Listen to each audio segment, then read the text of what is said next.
What is going on YouTube? The title of this video, I'm sure you guys know, this is about me building my new PC. Now, I am a little sad because as I'm sitting down to record myself, I'm like, bro, why didn't I vlog myself getting all of the stuff that I needed? I don't know why I didn't just vlog myself going to and from the store, getting everything that I needed. But I'm gonna be honest, this was not expected. People that know, I used to make gaming content full time, and in making gaming content I used to stream as well. So I'm actually coming from a 2 PC setup, and with that I thought that it was a perfect time to not only upgrade but go back down to a 1 PC setup. A few things before we get into the actual PC. One, I build all of my computers myself. Anybody out there looking to get into PC building, one thing that I always say is build your first computer yourself. Don't get me wrong, it can get expensive, but I feel like once you build your first PC yourself and you actually see how easy it can be, one,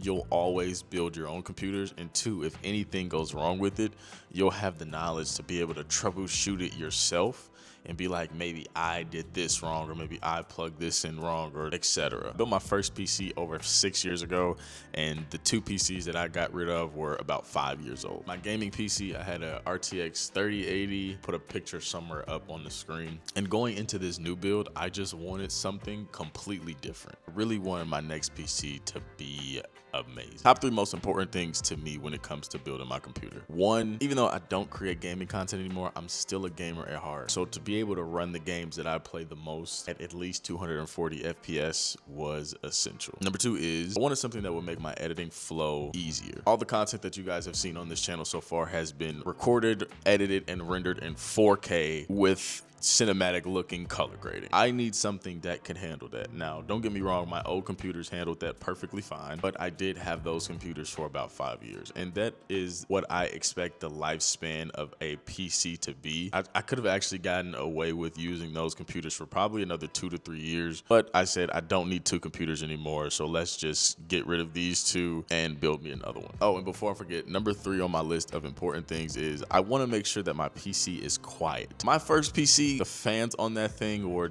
dummy loud, and it was right next to me, and it was so loud that people can hear it in my first YouTube recordings when I was creating gaming content. And ever since then, I've always wanted to make sure that my PC builds were as quiet as humanly possible. But with all that being said, let's get into my actual specs of my new PC. Number 1, one of the most important things to a build aesthetic is the case, and the case that I went with is the Lian Li Landcool 217. There's a few reasons why I picked this case. Number 1, the aesthetic of the case. I love the wood finish on this PC case. It just looks extraordinary. Another reason that I went with this case is because it had 5 pre-installed case fans automatically. So if you are someone on a budget and you don't want to spend that extra few $100s on case fans yourself, you could go with a case like this and you can be more than fine with the initial cooling. Now, will I eventually upgrade these case fans? Maybe, but I don't really see a need for it because so far my PC is quiet and my temperatures are great. The graphics card I went with is an RTX 5080. My old gaming PC had an RTX 3080, so I thought it was only right to go up to a 5080. I looked at the 5090, but I'm not gonna lie, bro, those 5090 prices were no bueno. The CPU I went with is a Ryzen 7 9800X 3D. With all the research that I did online, this CPU is actually the best gaming CPU on the market. Well, one of the best gaming CPUs on the market, and pairing that with the 5080 is a very popular build right now due to the price to performance that you get. I paired that with the MSI X870E-P motherboard. It is a Wi-Fi motherboard, but me personally, I never use Wi-Fi on my PCs. I generally always am directly connected to whatever internet box that I have. So to round that out, I went with 32 gigabytes of Crucial Pro overclocking DDR5 RAM. I get all my PC parts from Micro Center because I get them same day, and there's 2 of them fairly close to me. And Micro Center has good bundle and save options to where I was able to get my motherboard, my RAM, and my CPU all in the bundle, and it saved me about $150 all in all. And when you're building a computer, the money adds up. So wherever you buy PC parts, look to see if they have bundles that could save you a few extra dollars. My 3080 PC, Micro Center had a bundle to where my case, my motherboard, and my 3080 all came in a bundle, and it saved me like 400 bucks. To cool my CPU, I went with an NZXT Kraken Plus 360, and rounding off my build, I got myself a NZXT C1200, a 1200 watt, 80 plus gold rated, fully modular power supply. Now 1200 watts for this build is a little bit of overkill in quotes, but I feel like when you're spending this kind of money on something, I think it's better to be over prepared than under prepared. So could I have saved maybe $50 and went with a 1000 watt power supply? Absolutely. But one thing that I don't want to play with is possibly shorting out something that's in my PC by trying to save a little money on something like a power supply. All right, so with all the parts that I just went over, all in, I was at around $3,050, which in retrospect is kind of crazy because my 3080 PC that I just got rid of, when I built it at that time, it ran me $4,500. Now, granted, I did build it around the time of COVID, so prices were a little inflated, but even with the RAM prices as high as they are, I was $1,500 under my last build, which is good in my book. And on top of that, with me selling my previous towers, out of pocket all in on this PC, I was actually only at $1,900, which for the power that I've been getting out of this thing, it makes me very, very happy. Now, anybody looking to build a PC, this is one of the most important steps, and that is a compatibility check. I pretty much have everything that my build offers in this thing. Now, if you see, there is a compatibility checker on here. It just lets me know that everything that I want to buy for my PC will work in my favor. Now, as you see, I changed the chip, and the first thing that popped up is warning, these parts have potential incompatibilities.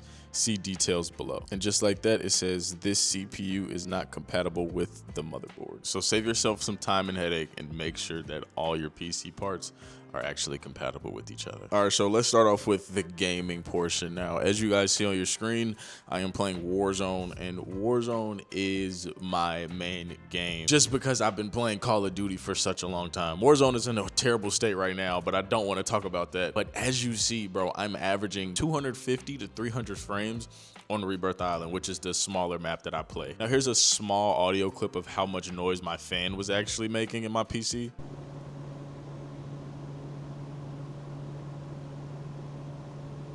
And it's minuscule. I honestly don't even think that I'm using this GPU to its full capacity because it's not overclocked, but we'll cross that bridge when we get there. I'm averaging all these frames, my temperatures are good, and the noise is good, but the way that the game feels is insane.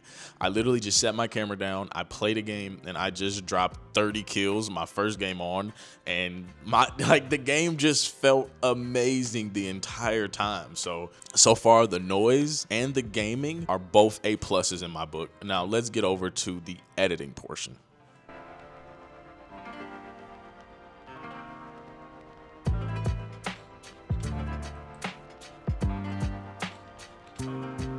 So behind me, I have 58 minutes of raw S-Log3 10-bit footage, fully color graded exporting. It's currently saying that it'll get that job done in 19 minutes. The playback on this is so much smoother. I'm playing it back in 4K, fully color graded, no hiccups, no stutters, no nothing.